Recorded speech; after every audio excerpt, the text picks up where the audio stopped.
একটা জানাজা পড়িয়েছে, খোদার কসম করে বলছে 6:30 ইন্তেকাল করেছে। হসপিটালের বিল দেনেওয়ালা নাই, 4টা সন্তান। অ্যাম্বুলেন্সে ঘরে ঘরে আসবে, 1000-1200 টাকার বিল দেনেওয়ালা নাই। কি বুঝলেন? ক্ষণস্থায়ী দুনিয়া। মমিনের কম থাকলেও আমি বলি, কেউ যদি এসে বলে হুজুর একটু দোয়া করেন, খুব পেরেশানিতে আছি, আমি তার হাত চুমু খেয়ে বলি তোমাকে মোবারকবাদ, আল্লাহ তোমাকে ভালোবাসে। পেরেশানি তো মালিক দেয়, এই জন্য এটা রহমত মমিনের জন্য। পেরেশানি দেয় যখন ফেরেশতারা বলে আল্লাহ চাইতেছে টাকা পয়সা চাইতেছে, বলে এটা কি? বলে ফাসেক, দে বিদায় কর। তার চাওয়া চাই, বিরক্ত লাগে, বিদায় কর, কি লাগে দে।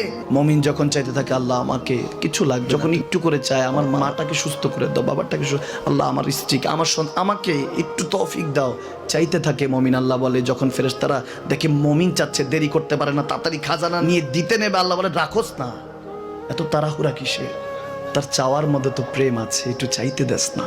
থাকুক না মমিন আর একটু পেরেশান, থাকুক না, থাকতে দেস না, একটু থাক। পেরেশানিতে রেখে আল্লাহ মজা নেয়, মহব্বত নেয়, মমিনের অন্তর থেকে খুশবু নেয়। আল্লাহর বড় মায়া, মমিন যখন চায় আল্লাহ তখন মায়ার নজর নিয়ে তাকায়, হায় হায় আমার বান্দা, সুবহানাল্লাহ।